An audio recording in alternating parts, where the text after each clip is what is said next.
I fell in love with her courage, her sincerity, and her flaming self-respect.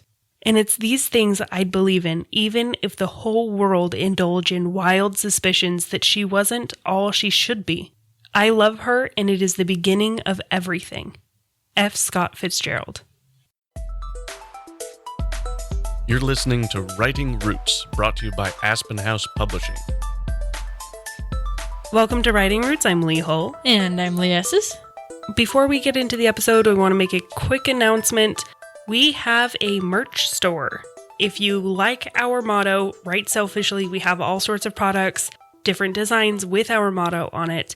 Head over to writingrootspodcast.com and you'll find links on the homepage to go to the merch store. Check it out, browse. There's all sorts of things there. It is a way to help support us with a little bit so we can keep this podcast going ad-free and free for you. And on the off chance we don't say it often enough, it's a great place to have a reminder in your world to write selfishly. Our 4-letter word today is one I picked out, and there are a lot of other 4-letter words that fall into the same category, but our word today is kiss. And we're talking about just having romantic subplots in your stories. Which, gross. I disagree. Romance isn't always bad. Ew. If you set it up, you have to finish that subplot. Ew. This is an ongoing argument with us right now. She set up a romance subplot in her second book of the Chroma series, which has been published and released, so we can't go back and change it. And she didn't resolve it in the third one, and I made her add scenes to resolve it, and she is fighting me every day about it. Well, okay. Serial killers hunting these characters down. What do? They stand on the beach and stare at the stars and kiss. You don't have to do it before the end. It can be the last thing that happens. You just need to resolve that subplot that you set up in the last book. It's tangential to the actual story, the interesting stuff. But here's the thing.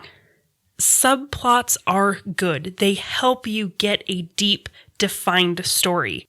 And romance subplots are easy. They are simple, and it doesn't take a lot of work to have a romantic subplot in there to add depth to characters. They need to be realistic. You can't just force two characters to get together because you want them to get together. Okay, let me ask you this. How often do you see stories where characters aren't falling in love at some point? Why can't it just be they find and hunt the killer and, Watson and Sherlock are just having a good time? Why does Watson have to fall in love? You don't have to have a romance subplot. If you set it up, you do. Ew. There are plenty of stories out there that don't have a wedding, that don't have... Name one Shakespearean play. Well, we'll say in the comedy section, because tragedy, obviously, Romeo and Juliet both kick it, because that's what love does to people. Name a comedy or a romance that doesn't end in some kind of, they lived happily ever after with a wedding or a betrothal or something. Taming of the Shrew? Yes. Much Ado About Nothing? Finally. Merchant of Venice even has a betrothal. Yes, it is traditional. There are all sorts of stories that have romance in them, but there's a lot of popular non-romantic fiction out there as well. Top of the list for me is The Emperor's Soul by Brandon Sanderson. It is a novella, so it's not a full-length story novel. Couldn't even finish a full book without people falling in love. But it does not have any romance subplots in it at all. Also, I would put his young adult novel Skyward in this as well. There are hints that it might be a possibility in future books, but it does not exist in the first one. You know what also doesn't have a romantic subplot? Schindler's List.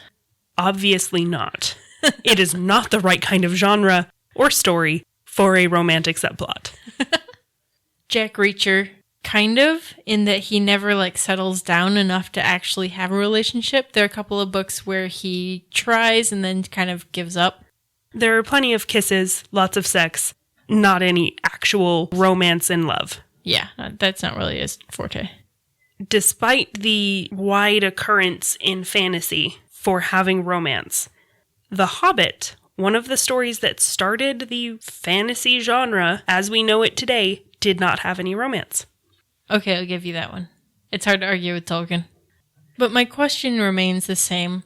Why do we need to have romance in our stories? What purpose does it serve? Love, the desire for love, is a universal emotion.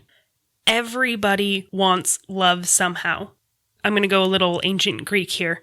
Whether it is platonic, whether it is eros, which is the romantic, passionate love, whether it is a philia, which is just an affectionate love, everyone wants some kind of love in their life, and it's really easy to get a reader to connect with the story and the characters if they also feel that drive for love.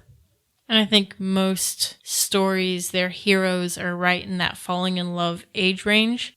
So hormones are taking over any actual logic of like defeating the bad guy. They just want to get laid. Especially YA. I'm just going to throw that out there. That is why it's so common in YA, is because the reader base, the age of the characters, they are all focused on what they think is love. Because hormones. Yeah, I don't have faith in any of those relationships. Another reason why a romantic subplot is common in all genres is because it adds a cost to the final battle. They don't want to lose each other, and they will fight and do everything to keep each other from dying. It is a way to drive their decisions toward eliminating the threat. Yeah, I suppose we can use love so long as at least one of them dies. I'm good with that. They don't always have to die. But in all seriousness, it also allows for a happily ever after if they do end up together. This is why it's so common in Shakespeare for them to end with a marriage or a betrothal or they lived happily ever after kind of scenario, is they spend the entire story with nothing quite working right, with nothing working in their favor. Everything is against them. That's part of the Shakespeare comedies genre. And when they finally, everything gets resolved and put in their place and together, it's okay, we're finally happy because our problems have been resolved. And when people are happy, they tend toward the love emotion. I love everyone, especially certain people because they're attractive or whatever. Ew.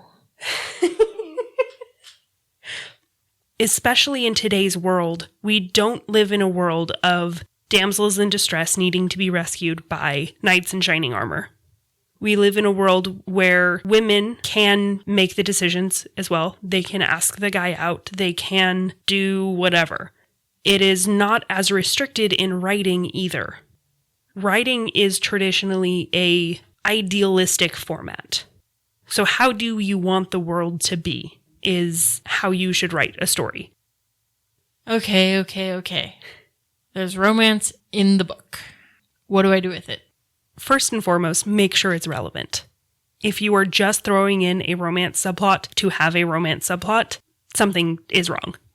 One way to be sure that the romance subplot in your book is relevant is to make sure it helps the characters grow in some way. It helps them change and improve. So, you know the saying, sex sells. So I should just have all my characters get laid all the time. No. Yes, in many cases, sex can sell, but it is not always necessary. Unless you are intentionally writing the romance genre or erotica, sex doesn't always sell. I'd say a fair amount of books targeting adult males will have sex without any romance whatsoever. But you can have romance without sex. You can have romance without touching. Just look at all of Jane Austen's stories. They are the amazing purveyors of social distancing. In that time, it was not okay for them to touch. And so the dances, they would get very close. They would have their hands inches apart, but they would never actually attach because it was not okay. And you still have so many people that love the Jane Austen stories and the romances that are created in there because it's emotional. It is connecting. It's not just sex and kissing. So if you have romance in your book and you can chop all of those scenes out without affecting the plot whatsoever, chop them out. Please, for the love of God, just get them out of the story. If you set it up in a previous book, you need to finish it. At that point, they are relevant to the plot. We do have to keep them in. The biggest thing is if you can remove it and it makes no difference, then it's not doing what we said at the beginning. It's not helping the characters grow. It's not changing their decisions. It isn't affecting the plot. If you can get rid of it without changing anything, there's a problem. Yes, either remove it or change something. In general, to help you kind of decide whether you have romance in your story, it needs to create problems. All of Shakespeare's comedies ended with romance and marriage and betrothals because it was all the romance creating problems along the way. If your romance solves a problem, we as audience members lose faith in your character. If she can't get that promotion at work, but her new boyfriend can help her get that promotion at work, and the romance is solving that problem, that's not a healthy investment in her because she can't do it on her own. Romance shouldn't solve the problem because then we lose faith in her. Again, we are past the world of the damsels in distress. So whether your story needs romance or not is up to you.